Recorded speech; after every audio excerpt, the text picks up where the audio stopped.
여러분, 오늘은 여러분들과 독일 격언을 하나 나누고 말씀을 시작하려고 합니다. 제가 독일어 발음이 어떨지 모르겠는데요. Ende gut, alles gut. 그냥 독일어 모르셔도 대충 글자 모양만 봐도 무슨 뜻인지 짐작이 가시죠? Ende, 영어의 end입니다. 끝, Ende gut, 끝이 좋아야 alles gut, 다 좋은 거다. 무슨 말인지 아시겠죠? 바꾸어 말하면 아무리 잘 나가던 사람도 끝이 좋지 못하면 그거 다 소용 없는 거다, 그런 말입니다. 우리 인생을 정확하게 꿰뚫고 있는 말씀이라고 생각을 합니다. 우리말에 그냥 사람들이 흔히 하는 말 중에 첫 끝발이 무슨 끝발이다? 잘하시네요. 첫 끝발 별로 안 좋은 거라고 어디서나 속설로도 그렇게 말을 합니다. 너무너무 내 인생 처음부터 잘 나가고 남들이 보기에 부럽고 화려하고 성공하는 것 같으나, 그러나 그 결말이 좋지 못하면 아무 소용이 없는 것이 인생인데, 오늘 우리가 그 인생의 결말을 어떻게 맺어야 하는가, 오늘 성경에 사도행전 12장 전체를 사실은 말씀을 나눌 텐데, 사도행전 12장의 세 가지 인생을 우리에게 보여주고 있습니다.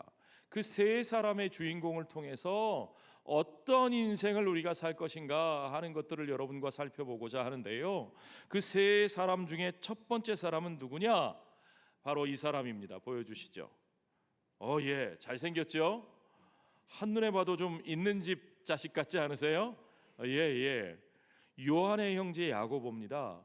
예수님의 12 제자 중에 형제가 두 명 있는데, 하나는 세베대의 두 아들 야고보와 요한이고요, 또 하나는 시몬의 아들 베드로와 안드레입니다. 그 중에 야고보와 요한 두 형제의 형인 야고보, 바로 이 사람입니다. 이 그림은요 1600년대에 그린 유명한 화가 루벤스의 작품인데요, 자, 이 야고보는요 원래 갈릴리의 어부 출신이지만 그냥 가난한 어부가 아닙니다. 선주 아시죠? 선주, 배를 소유하고 있었던 사람이에요. 어떻게 알 수 있어요? 예수님이 그 형제를 부르실 때에 배와 일꾼들을 놓고 버려두고 예수님을 따랐다 그랬어요. 그러니까 이 형제는 최소한 버릴 것이 좀 있는 사람들이었어요. 배를 가지고 있었고, 그 배에 사람들을 고용해서 부릴 정도로, 그 정도로 살만한 사람들이었는데, 예수님의 부르심을 따라 동생과 함께 모든 것을 내려놓고 따라갔던 사람들입니다. 그냥 돈만 좀 있었던 정도가 아니고요, 부모로부터도 기대와 사랑을 한 몸에 받았던 것 같아요. 어떻게 알 수 있느냐? 마태복음 20장에 보면 그 어머니가 나오는데요, 이 어머니가 한 치맛바람합니다. 여러분, 자식 키울 때 학교 쫓아다니면서 혹시 봉투 돌려보신 분 계세요? 요즘에는 우리나라에서 어림도 없는 얘기죠. 김영란법 때문에, 그렇죠? 옛날에는 그런 분들이 좀 계셨어요. 어머니들, 우리 권사님 끄떡끄떡 하시는데, 그 치맛바람 날리는 것도요 아무나 하는 게 아닙니다. 자식이 좀 기대할 게 있을 때 어머니가 그러는 거죠. 기대 없는 자식에게 그런 일을 하지 않아요. 이 야고보와 요한의 어머니가 예수님을 찾아와서 치맛바람을 날리는데, 주님이 주님의 나라에 등극하시거든 좌의정 우의정은 우리 아들들 세워주십시오. 그럼 다른 제자들은 어떻게 하라고요? 그들이 이렇게 청을 하니까 주님이 역으로 물으셨습니다. 너희가 청하고 있는 것이 무엇인지 제대로 모르는구나. 너희는 내가 마시는 잔을 마실 수 있느냐? 내가 받을 고난의 세례를 받을 수 있느냐? 그러니까 뭐라고 대답했을까요? 받을 수 있습니다. 말 잘해야 돼요, 여러분. 그래서 예수님이 그들에게 뭐라고 말씀하시느냐? 마태복음 20장 27절부터 보니까, 너희 중에 누구든지 으뜸이 되고자 하는 자는 너희의 종이 되어야 하리라. 같이 읽을까요? 인자가 온 것은 섬김을 받으려 함이 아니라 도리어 섬기려 하고 자기 목숨을 많은 사람의 대속물로 주려 함이니라. 아멘. 그렇습니다. 인자가 온 것은, 예수님이 예루살렘에 들어가려고 하시는 것은 그 화려한 자리에 올라서 떵떵거리기 위해서 들어가시는 것이 아니고 자기 목숨을 대속물로 내어주시고 십자가의 죽음을 죽으시기 위해서 걸어가는 것인데 너희가 그 길을 같이 갈 수 있겠느냐? 그랬더니 예, 물론이죠 대답했고요. 그러니까 결국 어떻게 됐을까요? 말한 대로 됐습니다. 여러분, 말 잘 생각하고 하셔야 돼요.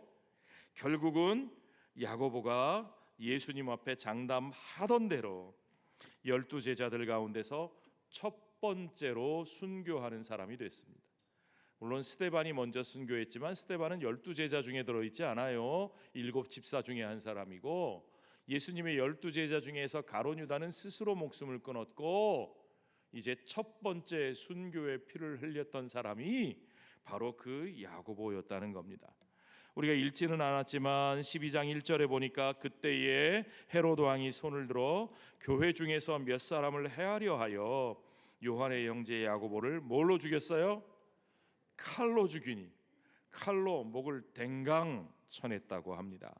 자, 야고보의 운명, 그 인생 참 인간적인 시선으로 보면 딱하고, 왜 그 편안한 삶을 버리고 그렇게 목숨을 던지는 길을 걸어갔을까? 측은하고 안타까운 삶의 모습이라고 말할 수 있습니다. 두 번째 등장인물은요, 우리가 잘 아는 베드로입니다. 베드로도 한번 보여주시죠. 예, 이 그림은요 1600년대 역시 엘 그레코라는 사람이 그린 작품인데요, 로마의 베드로, 로마에 가서 복음을 전할 때의 베드로의 모습, 여러분 잘 아시는 영화 쿠오바디스 아시죠? 쿠오바디스 도미네, 주여 어디로 가시나이까? 나는 내가 버리고 떠나는 로마로 간다. 주님이 말씀하시니까 회개하고 돌이켜 로마에 가서 복음을 전하다가 순교를 당했던 그 베드로요. 예. 이 사람의 원래 이름은 요한의 아들 시몬입니다. 역시 안드레의 형제고요, 12제자 가운데 처음으로 부르심을 받았던 첫 번째 수제자로 꼽히는 사람입니다. 역시 갈릴리의 어부였죠. 예수님을 만났다가 여러 번 떠날 기회가 있었으나 예수님을 모른다고 부인도 하였으나, 그러나 부활하신 주님을 만나고 성령을 받고 복음 증거하는데 선봉에 서서 앞장서서 사역하는데, 그러니까 그렇게 열심히 일했으니까 하나님이 만사 형통 삼박자 축복을 주셨나요? 아니요. 우리가 알기로 사도행전에서 보는 것만 벌써 두 번째 감옥에 갇히는 고초를 겪습니다. 감옥 드나들기를 제집 드나들듯이 첫 번째는 어디서요? 예루살렘에서요. 누구에게? 대제사장과 사두개인들과 성전 맡은 자들이 붙잡아다가 베드로와 요한을 잡아 감옥에 가두었다가 풀어주면서 예수의 이름으로는 도무지 아무것도 전하지 마라 협박을 받고 나오게 되는 거죠. 그래서 예수의 이름으로 이제는 전하지 않았나요? 아니죠. 그 이후에도 또 복음을 전하고 또 복음을 전하니까 이번에는 분봉왕 헤롯 아그리파 1세가 그를 붙잡아다가 두 번째 감옥에 갇히는 일을 겪게 됩니다. 12장 3절에 보니까 그 배경이 이렇게 나와 있습니다. 유대인들이 이 일을 기뻐하는 것을 보고, 어떤 일이에요? 그 일이 야고보가 목이 잘려 죽은 일이에요. 헤롯이 야고보를 죽이는 것을 보고 유대인들, 바리새인들이 기뻐하고 좋아했다는 거예요. 헤롯 아그리파의 인기가 올라갔겠죠. 그러니까 베드로도 잡아다가 무교절 기간에 잡음에 옥에 가두어 군인 4식인 4패에게 맡겨 지키고, 4식 4패 16명이 한 사람 지키는 거예요. 와, 얼마나 중범죄자로 다뤘으면 16명에게 맡겨 지키게 하고 6월절 후에 백성 앞에 끌어내고자 하더라 목 자르겠다는 거죠. 이제 진짜 위기일발이에요. 이에 베드로는 갇혔고 교회는 그를 위하여 간절히 하나님께 기도하더라. 자, 고난이 닥치고 성도들이 함께 기도합니다. 고난이 와야 성도들이 기도해요. 그죠? 고난이 안 닥치면 기도 안 해요. 편하면 기도 안 해요. 그래서 하나님께서 그 기도를 응답하셨습니까? 안 하셨습니까? 응답하셨죠. 할렐루야. 예. 사람들은 여기까지 들으면 참 좋아해요. 하나님이 천사를 보내주셔서 베드로를 그 깊은 감옥에서 꺼내주십니다. 그런데 하나님이 꺼내주셨을 때 그 기도하던 사람들이 어떻게 반응했을까요? 역시 기도하니까 하나님이 응답해 주실 줄 알았어, 그럴 줄 알았어, 그랬을까요? 그랬으면 믿음이 대단한 건데, 이 보세요. 15절에 그들이 말하되 네가 미쳤다. 누구한테 하는 말이에요? 베드로가 찾아왔어요. 베드로가 돌아왔어요. 소식을 전하는 여자아이에게 너 미쳤니? 기도하던 사람들이, 베드로 풀어달라고 기도하던 분들이 베드로가 나왔다 그러니까 너 미쳤니? 그러는 거예요. 여러분, 감으로 땅이 쩍쩍 갈라질 때 제발 비 좀 오게 해주세요, 비 좀 오게 해주세요 기도하는 사람이 있어서, 그 사람이 집 밖에 나갈 때 그 사람 기도하는 걸 보고 우산 가지고 나가세요, 비 올지도 몰라요 그랬더니 너 미쳤니?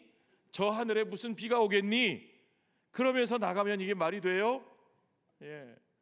그런데 이 사람들이 지금 그런 거예요. 베드로 좀 풀려나게 해주세요, 베드로를 지켜주세요 기도해놓고는 베드로가 풀려 나오니까 하나님이 끄집어내시니까 너 미쳤니? 그랬다는 거죠. 여자아이는 힘써 말하되 아니에요, 진짜예요.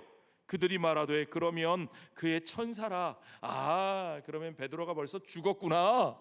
하나님이 그의 천사를 보내셨구나. 하나님은 얼마나 답답하셨을까요? 17절에 베드로가 그들에게 손짓하여 조용하게 하고 나 여기 있어. 주께서 자기를 이끌어 옥에서 나오게 하던 일을 다 소상하게 말해주고 또 야고보와 형제들에게 이 말을 전하라 하고, 여기 야고보는 어떤 야고보예요? 앞에서 목 잘려 죽은 요한의 형제 야고보가 아니고 예루살렘에 있는 야고보, 주의 형제 야고보, 예루살렘 교회의 리더인 그 야고보, 사도행전 15장에 나오는 그 야고보입니다. 헷갈리시면 안 돼요.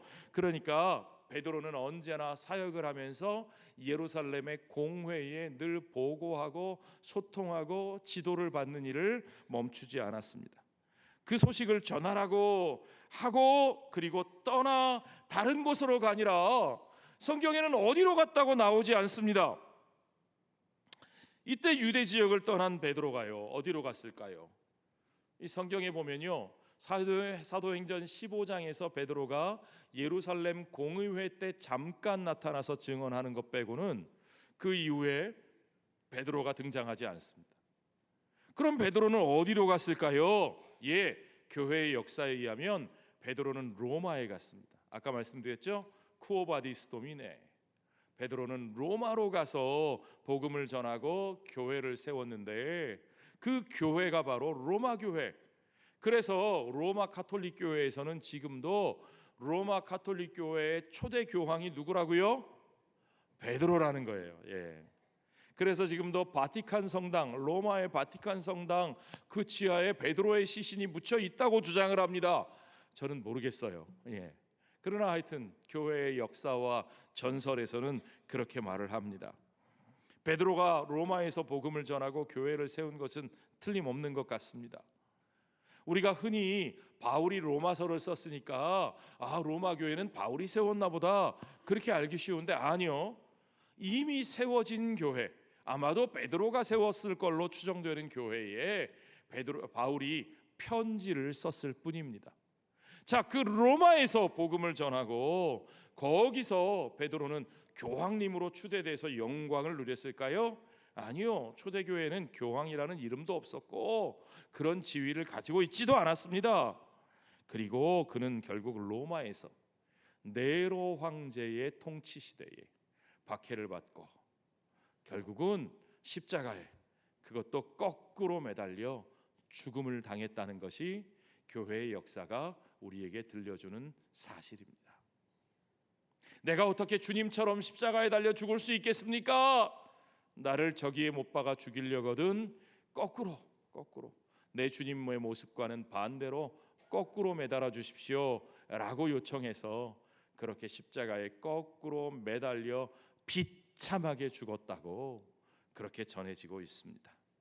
야고보처럼 평생 주님께 헌신하면서 감옥을 드나들었던 베드로도 결국은 주님이 감옥에서 꺼내주셨다 하는 얘기만 들으면 우리는 할렐루야, 해피엔딩, 이야 역시 주님이 큰일을 하신다. 우리는 주일학교 때부터 그런 설교만 듣죠. 하나님이 꺼내주셔, 기도에 응답해 주셔. 그런데요, 기도 응답 받고 끝난 게 아니라 하나님이 위기에 기도하는 성도들을 응답하시기도 하시지만, 그러면 나와서 그의 인생이 떵떵거리고 성공하고 화려하게 되었느냐? 아니라는 거죠. 결국에는 주의 복음을 전하다가 결국에는 고통과 고난과 환난 속에서 자신의 삶을 십자가에 못 박은 것이 주님을 따르는 제자의 삶이었다는 것입니다. 그리고 우리가 마지막으로 살펴볼 인생은 헤롯 아그리파 1세입니다. 얼굴 한번 보죠. 이 사람입니다. 잘생겼습니까?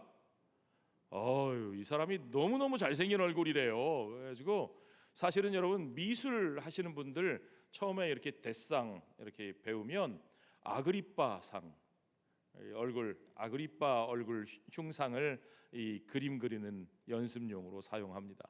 그 정도로 우리가 흔히 조각같이 생겼다 그러죠. 그렇게 잘생긴 사람이 이 헤롯 아그리파 1세입니다. 인물만 잘난 게 아니에요. 혈통도 좋아요, 집안이 좋아요. 헤롯 대왕의 손자입니다. 헤롯 대왕이 누구죠? 예수님 당시에 2살 이하의 아기들을 싹 다 죽였던 유대의 분봉왕, 그 사람 헤롯 대왕의 손자 되는 사람이 헤롯 아그리파 1세입니다. 이 사람은요, 로마 황제의 신임을 얻어가지고 사실은 헤롯 대왕의 영토가 그가 죽으면서 그의 아들들이 나누어 쪼개어서 분봉왕이 되었는데, 이 사람 때에 와서는 황제의 신임을 얻고 권력을 키워가지고 할아버지의 영토를 다 혼자 차지할 정도로, 그 정도로 능력이 있는 사람이었어요. 로마 황제하고만 관계가 좋았던 게 아닙니다. 내치도 아마 잘했던 것 같아요. 정치의 술수가 뛰어났어요. 유대인들의 환심을 사고 바리새인들의 인기를 얻기 위해서 안정적인 통치 기반을 만들어 가는데, 그 수단으로 누구를 희생시켜요? 그리스도인들을 희생시키는 겁니다. 그래서 야고보를 칼로 죽였고 베드로도 잡아들여서 베드로도 처형하려고 했어요. 죽이려고 데려와라! 그러고 보니까 파수꾼들이 없는답시오, 없어졌는답시오. 이런 죽일 놈들 그걸 못 지켜 하고는 어떻게 했어요? 바로 파수꾼들을 그냥 그 자리에서 잡아다 죽이는 겁니다. 그 정도로 권력이 대단했어요. 그 정도로 난폭하고 그 정도로 막강한 권력을 가진 사람이었습니다. 권력만 가지고 있었던 사람이 아닙니다. 뭐니 해도 권력에는 뭐가 따라와야 돼요? 돈이 따라와야 되죠. 자기 권세만 추구하고 경제에 무능한 지도자는 인기를 얻을 수가 없죠. 헤롯 아그리파는 경제적인 능력이 있는 사람이었어요. 무역에 능한 사람이었어요. 20절에 보십시오. 헤롯이 두로와 시돈 사람들을 대단히 노여워하니, 두로와 시돈 사람들은 저 레바논 사람들이에요. 그들의 지방이 왕국에서 나는 양식을 먹는 까닭에, 그러니까 아그리파가 통치하는 지역에 양식이 풍부해서 두로와 시돈 사람들이 무역해서 그걸 사 먹었다는 거예요. 그러니까 그들이 헤롯 아그리파의 눈치를 봐요. 그에게 한 마음으로 그에게 나와 왕의 침소 맡은 신하 블라스도를 설득하여 화목하길 천한지라. 어떻게든지 잘 보이고 싶고, 여러분 곳간에서 인심난다 그러죠. 돈이 많고 양식이 풍부하니까 외교도 먹히는 거예요. 경제, 외교, 안보에 능한 사람이었고, 뿐만 아니라 쇼맨십이 있고 연설을 잘하고 선동을 할 줄 아는 인기 있는 정치인이었습니다. 21절에 보십시오. 헤롯이 나를 택하여 왕복을 입고 단상에 앉아 백성들에게 연설하니, 백성들이 크게 부르되 이것은 누구의 소리요? 신의 소리. 와, 백성들이 신처럼 떠받들었다는 거예요. 우리나라도 요새 이런 분들이 많아요.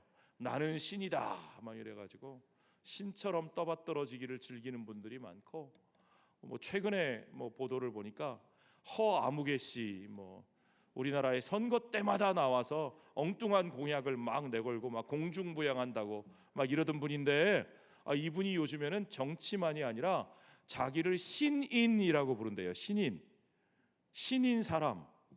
이래가지고 뭐 그분의 생가에 가서 경배를 하고 돈을 싸들고 가서 그 사람을 만나서 기도를 받으려고 하고 뭐 별짓을 다 하는데, 제가 그 프로그램을 보니까 이분이 그걸 즐겨요.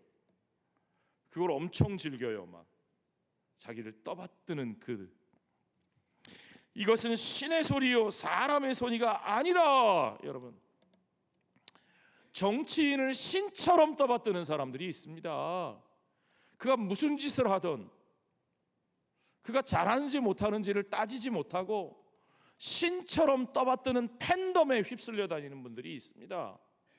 여러분, 여러분들이 그렇게 분별 없이 정치인의 팬덤에 휩쓸리고 이념에 따라다니고 그러면 여러분, 그게 그 정치인을 위한 게 아니고 그 정치인을 타락시키는 지름길이라는 것을 여러분 아시기 바랍니다.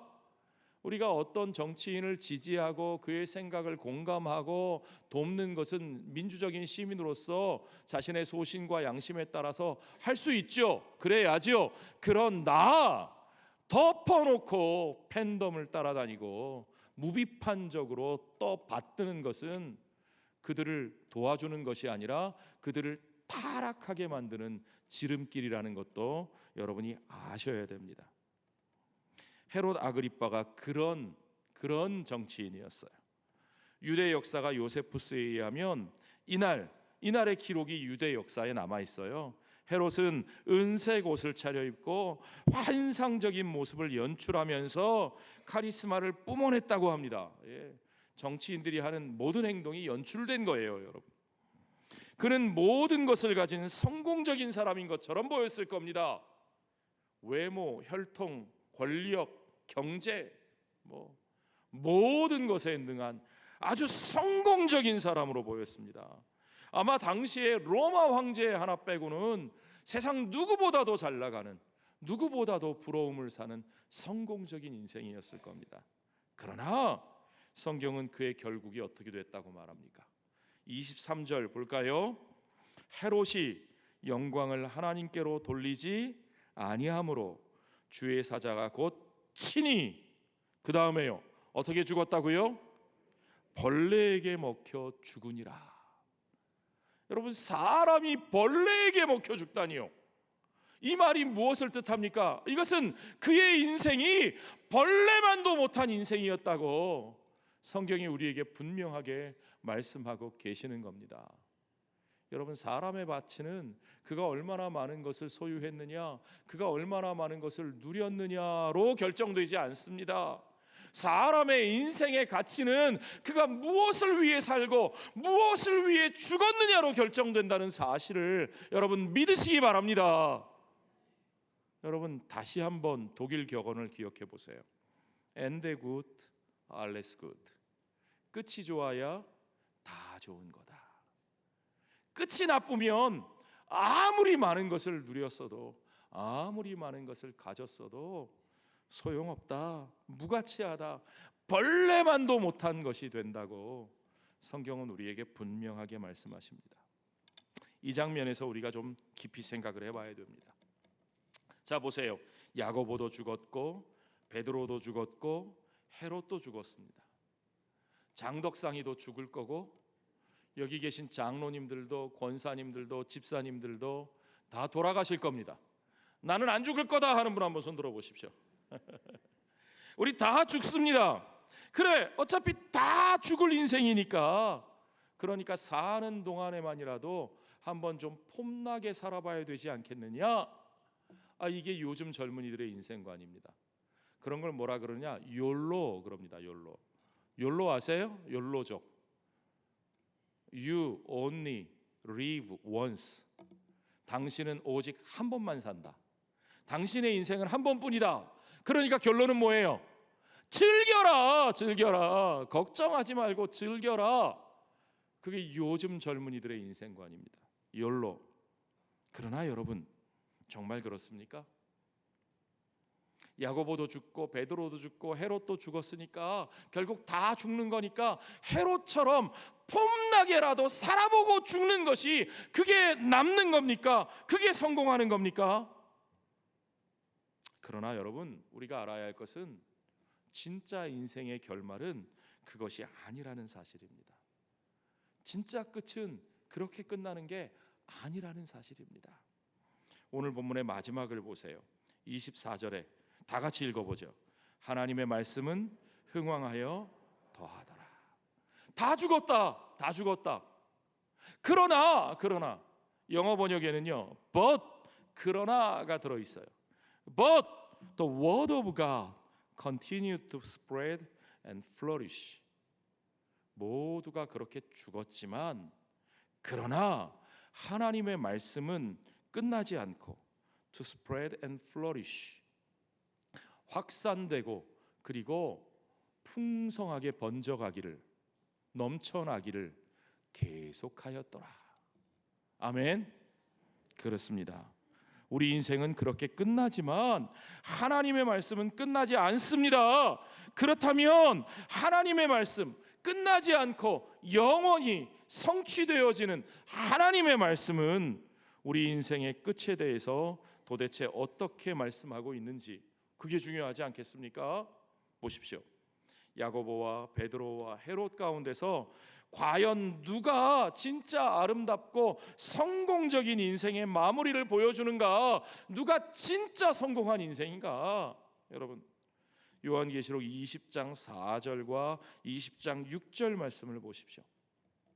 또 내가 보좌들을 보니, 주님의 보좌입니다. 거기에 앉은 자들이 있어 심판하는 권세를 받았더라. 또 내가 보니 예수를 증언함과 하나님의 말씀 때문에 목배임을 당한 자들의 영혼들과, 하나님의 말씀 때문에 목배임을 당한 자들, 야고보와 같은 자들이죠. 베드로와 같은 자들이죠.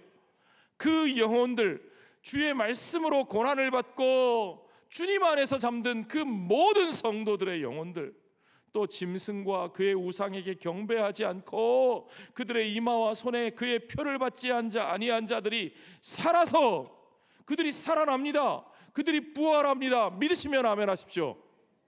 살아서 그리스도와 더불어 1000년 동안 왕노릇하니.